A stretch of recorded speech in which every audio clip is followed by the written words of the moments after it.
నేను సీతారత్న కుమారిని. మనతో పాటు సిఎస్ రావు గారు ఉన్నారు.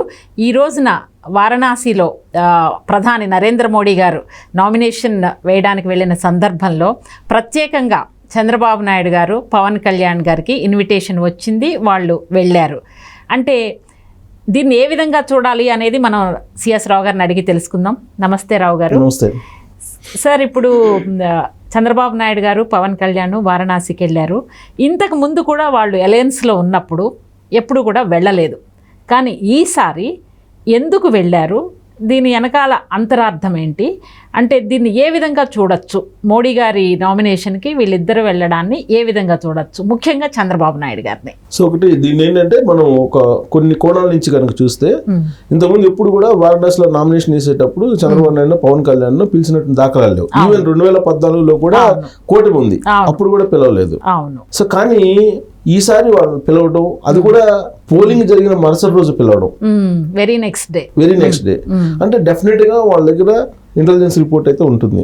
స్టేట్ గవర్నమెంట్ ఉంటుంది, సెంట్రల్ గవర్నమెంట్ కూడా ఉంటుంది. ఆ రిపోర్ట్స్ డెఫినెట్ గా వాళ్ళు అప్డేట్ చేస్తుంటారు. ఎవ్రీ సీఎం గానీ పిఎం గానీ వాళ్ళు డెఫినెట్ గా ఎవ్రీ డే వాళ్ళు అప్డేట్ చేస్తుంటారు. దట్ ఇస్ వాళ్ళ duty, intelligence duty.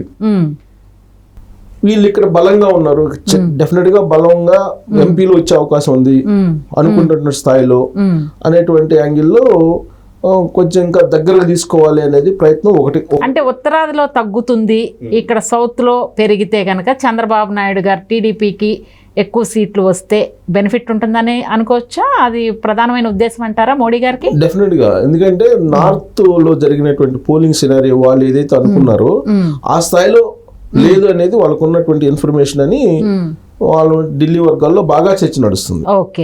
Even Kejriwal arrest కావడం, ఆ పరిణామాలన్నీ ఉన్నాయి. తర్వాత హర్యానాలో కూడా రైతులకు సంబంధించినటువంటి ఇవన్నీ ఉన్నాయి, ఆందోళనలు. తర్వాత మణిపూర్ ఇష్యూ ఉంటుంది.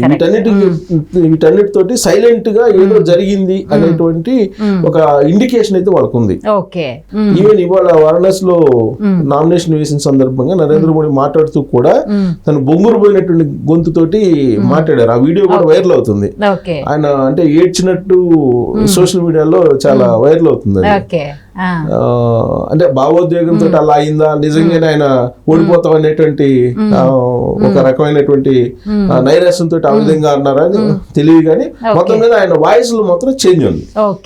సో దాన్ని చూస్తే కనుక ఉత్తరాదిలో, ఉత్తర భారతదేశంలో అనుకున్నటువంటి స్థాయిలో పర్ఫార్మెన్స్ లేదు అనేటువంటి ఉద్దేశం ఉంటే ఉండొచ్చు, అదొక పాయింట్.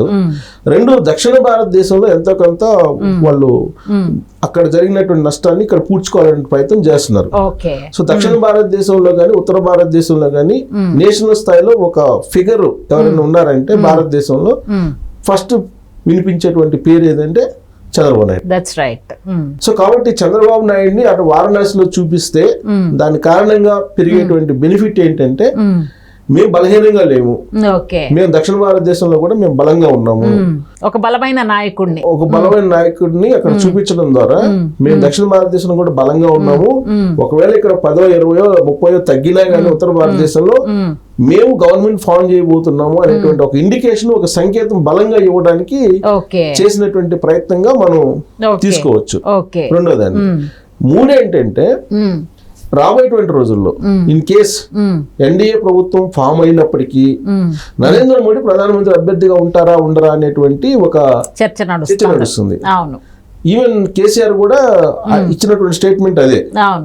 అక్కడేమో సంకీర్ణ ప్రభుత్వం రాబోతుంది, నరేంద్ర మోడీ ప్రధానమంత్రి అయ్యే అభ్యర్థిగా ఉండే అవకాశం ఉంది, లేకపోవచ్చు. దానికి బీజేపీ పార్లమెంటరీ నిబంధనలు ఉన్నాయి, రాజకీయ నిబంధనలు. సో కాబట్టి దాని ప్రకారం 75+ వాళ్ళకి అవకాశం లేదు. దాని క్రైటీరియాలోనే వెంకయ్యనాయుడు పక్కన పెట్టారు. కాబట్టి నరేంద్ర మోడీ, మురళీ మనోహర్ జోషి గారిని, అద్వానీ గారిని, అందరినీ బీజేపీ పార్లమెంటరీ రూల్స్ లో వాళ్ళ నిబంధనలు, మార్గదర్శకాలు ఉన్నటువంటి నిబంధనలు. సో కాబట్టి ఈసారి నరేంద్ర మోడీని ఒకవేళ ఎన్డీఏ వచ్చినా ఆయన్ని ప్రధానమంత్రి అభ్యర్థిగా ఉండే అవకాశం లేదనేది చర్చ నడుస్తుంది. దానికి ఆజ్యం పోసాడు కేసీఆర్ లాంటి వాళ్ళు చాలా మంది, కేజ్రీవాల్ కూడా అదే అన్నారు. అంటే ఇప్పుడు ఫలిత అంటే సినారియోని బట్టి ఇప్పుడు 4 ఫేజ్ల ఎలక్షన్స్ అయిపోయినాయి, ఇంకా ఉన్నాయి. సో మిగతా ఫేజ్ల ఎలక్షన్ ఎలా ఉంటుందో తెలియదు. ఇప్పుడు జరిగినటువంటి 4 ఫేజ్ల ఎలక్షన్ బట్టి చూస్తే వాళ్ళు అనుకున్నటువంటి 400+ లేదంటే 370+ అలా కనిపించట్లేదు. ఓకే, అలా కనిపిస్తే అప్పుడు మోడీ వన్ సైడ్ ఉంటుంది. మొన్న మోడీ ఏది జరిగితే అది ఏది చెప్తే అది జరిగే అవకాశాలు ఉన్నాయి. ఎగ్జాక్ట్లీ. కానీ ఇప్పుడు సిచ్యువేషన్ అట్లా లేదు. సో అలాంటి సమయంలో జాతీయ స్థాయిలో అందరినీ కూడగట్టి ఒక లీడర్ కి ప్రధానమంత్రికి చెయ్యాలని అంటే కనుక చంద్రబాబు నాయుడు లాంటి వాళ్ళ సహకారం అలాంటి అవసరం. అయితే దీన్ని చంద్రబాబు నాయుడు గారు ఏ విధంగా చూస్తారు అంటే ఇప్పుడు ఆయన్ని ప్రత్యేకంగా పిలిచి పవన్ కళ్యాణ్ గారిని కానీ ఆయన చంద్రబాబు నాయుడు గారు ఈ ఇన్విటేషన్ని ఏ విధంగా చూస్తారు?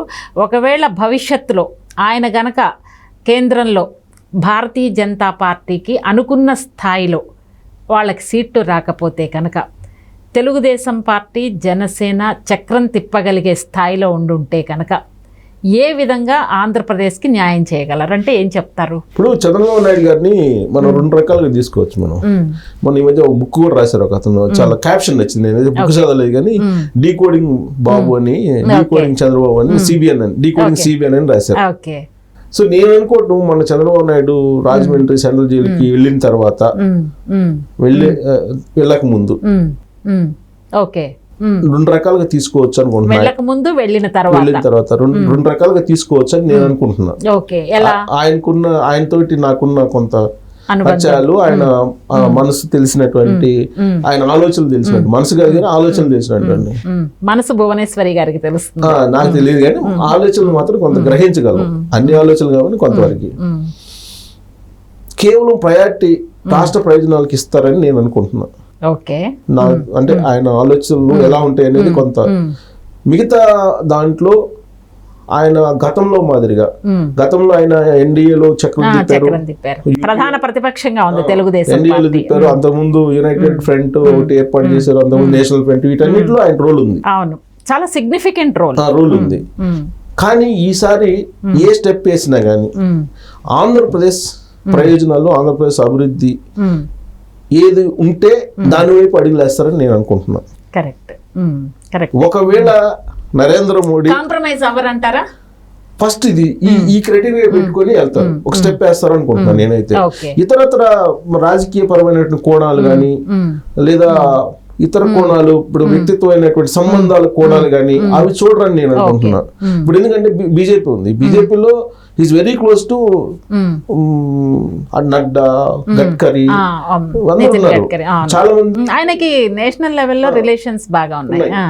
సో మమతా బెనర్జీ తోటి గుడ్ రిలేషన్స్ ఉన్నాయి, నితీష్ తోటి గుడ్ రిలేషన్స్ ఉన్నాయి, ఈవెన్ నవీన్ పట్నాయక్ తోటి గుడ్ రిలేషన్స్ ఉన్నాయి. Senior politician, వివాదరహితుడు.